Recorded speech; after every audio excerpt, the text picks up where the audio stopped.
चलिए आज हम आप लोगों को फिर से सूफी पढ़ा रहे थे। सूफी पढ़ाने से पहले तुम लोग को क्या पढ़ाए थे हम?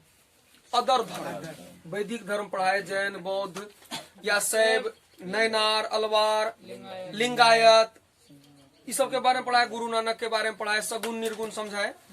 आज हम एक नए मत को पढ़ने जा रहे हैं जिसका नाम है सूफी मत। क्या नाम है? सूफी मत। कल तुमको इसके बारे में बताए थे कि सूफी मत संगीत के माध्यम से अल्लाह की इबादत करते हैं। इबादत करने का मतलब क्या हुआ?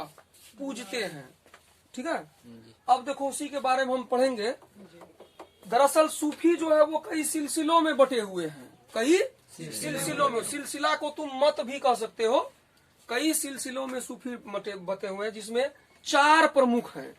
है तो बहुत, 4 प्रमुख हैं। चिश्ती सिलसिला या संप्रदाय, सुहरावर्दी, कादिरी और नक्शबंदी। हमको चारों के बारे में पढ़ना है।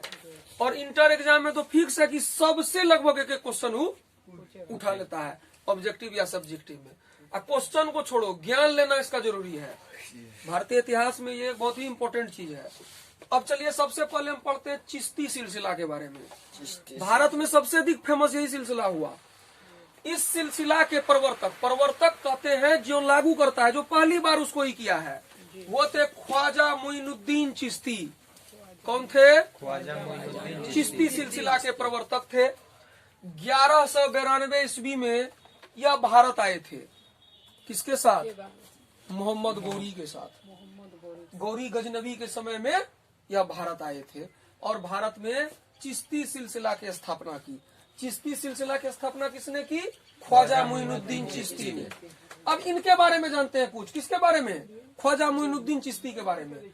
इनकी दरगाह कहाँ है? अजमेर में। ये बड़ा इंपॉर्टेंट बात है, कई बार एग्जाम में पूछा गया है कि चिश्ती सिलसिला या ख्वाजा मोइनुद्दीन चिश्ती की दरगाह कहाँ है? तो अजमेर। अजमेर कहाँ है? राजस्थान में। फिर इसी ख्वाजा मोइनुद्दीन चिश्ती को मोहम्मद गौरी ने सुल्तान उल हिंद की उपाधि दी थी। किसकी उपाधि दी थी? सुल्तान उल हिंद की उपाधि दी थी। किसको?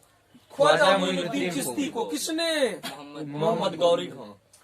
फिर इसी सिलसिले में अगले जो गुरु तुम मान सकते हो उसको, जो हुए, उनका नाम था शेख कुतुबुद्दीन बख्तियार काकी। शेख कुतुबुद्दीन बख्तियार काकी। ये इल्तुतमिश के साथ आए थे। भारत में जब सल्तनत काल की शुरुआत हो गई, एक कुतुबुद्दीन ऐबक शासक बन गए, उसके बाद उसका दामाद इल्तुतमिश शासक बना और इसी इल्तुतमिश के साथ शेख कुतुबुद्दीन बख्तियार काकी भारत आए थे, जो किस संप्रदाय के थे? चिश्ती संप्रदाय के थे। और उनकी मृत्यु कहाँ हो गई थी? फरगना में। यहाँ बहुत दिन तक प्रचार किए, उसके बाद वो फिर फरगना चले गए जहाँ उनकी मृत्यु हो गई। तीसरे इंपॉर्टेंट इनके संत हैं फरीद उद्दीन गंज ए सकर। इन्हीं का प्रेम से लोग इनको बाबा फरीद बोलते थे। इनको लोग प्रेम से क्या बोलते थे? बाबा फरीद। इनकी प्रसिद्धि का अंदाजा तुम इस बात से लगा सकते हो कि बलबन ने, शासक था ना बलबन, बलबन ने अपनी पुत्री हुजैरा की शादी इसी बाबा फरीद से की थी। प्रसिद्धि थी तब ना, फेमस व्यक्ति था तब ना, और चिश्ती सिलसिला के बहुत बड़े संत थे। चौथे संत है शेख निजामुद्दीन औलिया। इस नाम पर आप लोग ज्यादा ध्यान दीजिएगा, इससे सबसे अधिक प्रश्न पूछा जाता है चिश्ती सिलसिला में। शेख निजामुद्दीन औलिया, जिनका जन्म 1236 ईस्वी में वर्तमान उत्तर प्रदेश के बदायूं में हुआ था। ठीक है, ये सल्तनत काल के संत थे। किस काल के? सल्तनत काल कहते हैं गुलाम, लोदी, खिलजी, सैयद और तुगलक। गुलाम, खिलजी, लोदी, सैयद और तुगलक, ये जो 5 वंशों ने शासन किया, इसको सल्तनत काल कहते हैं। और इसी सल्तनत काल में शेख निजामुद्दीन औलिया चिश्ती संप्रदाय के सबसे प्रसिद्ध संत थे, जिनका जन्म 1236 में उत्तर प्रदेश के बदायूं में हुआ था, वर्तमान उत्तर प्रदेश। इनके बारे में खास बात जानते हैं? 7 सुल्तानों का राज जिन्होंने देखा था। सल्तनत काल में जब सुल्तान बदलने लगे थे तो ये अकेले ऐसे व्यक्ति थे जिन्होंने 7 सुल्तानों का काल देखा था। ये अमीर खुसरो के गुरु थे। अमीर खुसरो के बारे में पता है ना, बहुत बड़े लेखक, कवि, इतिहासकार जो बोलूं वो थे। और उनके गुरु कौन थे? शेख निजामुद्दीन औलिया। इसी के समय में चिश्ती संप्रदाय सर्वाधिक लोकप्रियता के चरम पर पहुंच गया। चिश्ती संप्रदाय किसमें? निजामुद्दीन औलिया में। और इनकी मृत्यु कब हुई? 1365। एक बात और बता देते हैं, शेख निजामुद्दीन औलिया की दरगाह दिल्ली में है। जी सर। निजामुद्दीन स्टेशन का नाम सुन लिया? जी सर, जी सर। वो निजामुद्दीन रोड भी है। वो जो निजामुद्दीन रोड है वो दरअसल इन्हीं के नाम पर है, शेख निजामुद्दीन औलिया के नाम पर। फिर इनके एक और शेख थे, शेख बुरहानुद्दीन। और अंतिम जो फेमस इनके संत थे चिश्ती संप्रदाय के, उनका नाम था शेख सलीम चिश्ती। क्या नाम था? शेख सलीम चिश्ती। इनके बारे में थोड़ा जान लीजिए। फतेहपुर सीकरी में ये रहते थे। और अकबर का जो पुत्र जहांगीर था, अकबर के साथ क्या था, उसके बच्चे मर जाते थे। कई शराब पीने के कारण मर गए, कई गलत लत के कारण मर गए, कई बीमारी के कारण मर गए। तो वो फिर इसी शेख सलीम चिश्ती के पास पहुंचे थे और पुत्र रत्न होने की कामना की थी, जिसके बाद उनको जहांगीर के रूप में बेटा हुआ था, जिनके बचपन का नाम उन्होंने क्या रखा था? इसी शेख सलीम चिश्ती के नाम पर। ठीक है। तो ये था कौन सा सिलसिला? चिश्ती सिलसिला। चिश्ती सिलसिला दो चीजों को बहुत मान्यता देता था, एक संगीत को और दूसरा योग को। अब आगे देखते हैं क्या होता है। चलिए ध्यान दीजिए। उससे आगे दूसरा सुहरावर्दी सिलसिला। इससे पहले चिश्ती सिलसिला पढ़ाए थे, अब कौन सा सिलसिला चलेगा? सुहरावर्दी सिलसिला। इसके प्रवर्तक शेख बहाउद्दीन जकारिया थे। याद रखना, प्रवर्तक शेख बहाउद्दीन जकारिया, जिनका जन्म मुल्तान में 1182 में हुआ था। ठीक। भारत में इसके प्रवर्तक कौन थे? शिहाबुद्दीन सुहरावर्दी। संस्थापक रहिए बहाउद्दीन जकारिया, आप प्रवर्तक के छिए शिहाबुद्दीन सुहरावर्दी। और इसके सर्वप्रसिद्ध संत कौन थे? जलालुद्दीन बुखारी, जिसको प्रेम से लोग मखदूमे जहानिया कहते थे। समझ में आ रहा है? इसी जलालुद्दीन बुखारी जो है, उन्होंने फिरोज तुगलक की राजस्व नीति को प्रभावित किया था। जब फिरोज तुगलक भारत के सुल्तान थे, उस समय प्रसिद्ध संत जलालुद्दीन बुखारी, जो सुहरावर्दी सिलसिले के थे, उन्होंने इनकी राजस्व नीति को प्रभावित किया था। अब उससे आगे तीसरा सिलसिला चलते हैं, कादिरी सिलसिला। ये अब्दुल कादिर अल जिलानी इसके संस्थापक थे। कौन थे? अब्दुल कादिर अल जिलानी जी। भारत में इस परंपरा को मोहम्मद गौस ने लाया था। किसने लाया था? जो इनकी शादी सिकंदर लोदी की पुत्री से हुई थी। इनकी शादी किससे हुई थी? सिकंदर लोदी की पुत्री से, मोहम्मद गौस की। अब मोहम्मद गौस भारत में कादिरी सिलसिला के प्रवर्तक थे। ठीक है। दारा सिकोह, पूरे डिटेल्स में बताया है ना, दारा सिकोह इसी का शिष्य था, कादिरी सिलसिला के मोहम्मद गौस का। ठीक है। अब सबसे अंतिम और सबसे इम्पोर्टेंट सिलसिला जानिए आप लोग, जहां से इस्लाम में विरोध की भावना शुरू हुई, इसी सिलसिले से। इससे पहले इस्लाम किसी का विरोध नहीं करता था।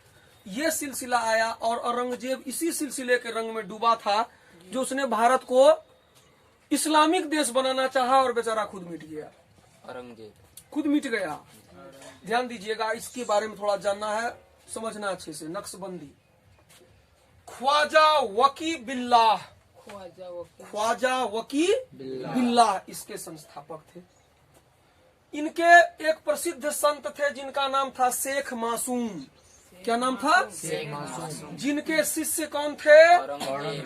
औरंगजेब में कट्टरता यहीं से आई। अब देखो इस सिलसिले का क्या कार्य था, क्या उद्देश्य था? उद्देश्य इस्लाम की खोई प्रतिष्ठा को प्राप्त करना, पहला उद्देश्य।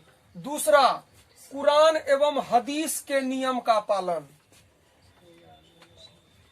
तीसरा, शिया के विरुद्ध थे। कौन है सरफराज, बताओ। और संगीत को इस्लाम के विरुद्ध मानते थे। संगीत इस्लाम का विरुद्ध है। कितनी अच्छी बात है या खराब है? संगीत कोई खराब बात हुआ ना। सिर्फ यही तो विरोध कर रहा था, इससे जो बड़ा बड़ा सिलसिला कभी विरोध नहीं किया। इसलिए इनकी मृत्यु के बाद, किनकी मृत्यु के बाद, औरंगजेब की मृत्यु के बाद इस सिलसिला भी मृत प्राय हो गया इंडिया में। क्योंकि भारत में जो मुसलमान और हिंदू रहते हैं वो गंगा जमुनी तहजीब को मानते हैं, वो एक दूसरे में प्रेम से रहने की भावना सीखे हैं। तब ना 1100 ईस्वी से भारत में मुसलमान हिंदू साथ रह रहा है। न ही ये देश पूरा हिंदू हो सका और न ही ये देश पूरा मुसलमान हो सका। यानी क्या इसका अर्थ निकला? जो मध्य रास्ता निकालिए, बीच का रास्ता निकालिए, सभी सुखी रहेंगे। यह है। चलिए अब इससे आगे देखते हैं। अब देखो तो शब्द है उर्स, है ना। देखो क्या है, मान लो अजमेर में ख्वाजा मोइनुद्दीन चिश्ती की दरगाह है, ओकर सब बेर बरसी आवे थे कि नहीं? बरसी बुझे ना, साल में एक दिन ऐसा आता है जो उनका दिन होता है। उस दिन उस दरगाह पर बहुत बड़ा मेला लगता है और जो उनको मानने वाले लोग हैं वो बहुत दूर दूर से वहां आते हैं उनको पूजा करने। उसी घटना को क्या कहते हैं? उर्स। वही लिखे हैं, किसी पीर की दरगाह पर जियारत के लिए जाने की विशेष तौर पर उनकी बरसी पर जियारत पर जो जा रहा है वो उर्स कहलाएगा। अर्थात उर्स का एक और अर्थ है पीर की आत्मा का अल्लाह से मिलन। उस दिन ऐसा माना जाता है कि उर्स के दिन ये जो पीर थे, संत को पीर कहते हैं, उनका डायरेक्ट अल्लाह से मिलन हुआ होगा, इसलिए वो लोग पूजा करने या जियारत करने, पूजा करने को इस्लाम में क्या कहते हैं? जियारत करना। जियारत करने वहां जाते हैं। फिर दरगाह के बारे में जब आ रहा तो कुछ दरगाह के बारे में जान लो। चिश्ती सिलसिले की प्रमुख दरगाह, दरगाह कहते हैं जहां उस सिलसिले के संत को दफनाया जाता है, उसको दरगाह कहते हैं। सबसे पहले शेख मोइनुद्दीन चिश्ती की दरगाह कहाँ है? सर्वाधिक पूछा जाने वाला प्रश्न है इंटर का, सबसे अधिक। बख्तियार काकी की दरगाह कहाँ है? दिल्ली में। निजामुद्दीन औलिया की दरगाह कहाँ है? दिल्ली। कोविड के कारण थोड़ा चर्चा में था, आप लोग इसको थोड़ा दिमाग में लाइएगा। चिराग ए देहलवी की भी दरगाह कहाँ है? दिल्ली। दरगाह में से एक ठोक ऑब्जेक्टिव पूछता है। अब अजमेर के बारे में थोड़ा जानते हैं। अजमेर में शेख ख्वाजा मोइनुद्दीन चिश्ती की दरगाह है, भारत में सबसे फेमस सूफी संत। कोई लिखे हैं शेख मोइनुद्दीन चिश्ती की दरगाह है। पहला शासक यहाँ जाने वाला मोहम्मद बिन तुगलक था। पहला शासक यहाँ जाने वाला कौन था? मोहम्मद बिन तुगलक। और पहली महिला शासिका जहान आरा। जहान आरा थी। किसकी बहन थी? जहान आरा, रोशन आरा, गौहर आरा, औरंगजेब की बहन थी। वो यहाँ पर गई थी। एक बात बता देते हैं, जहान आरा बहुत बड़ी धार्मिक महिला भी थी। ये इसके यात्रा के बारे में किताब में लिखा गया है कि जब ये अजमेर की ओर जा रही थी तो उधर की ओर पैर करके भी नहीं सोती थी, जिधर की ओर अजमेर शरीफ है। बहुत बड़ी संत महिला थी। और एक चीज याद रखना, गयासुद्दीन तुगलक जो सल्तनत काल का राजा था, उनका उपनाम था उलुग खां। पूछ सकता है उलुग खां किसको कहते हैं? यहाँ आके आपका सूफी मत खत्म हो गया, भक्ति सूफी परंपरा यहाँ के खत्म हो गई। कल से शुरू करेंगे 1857 की क्रांति। धन्यवाद।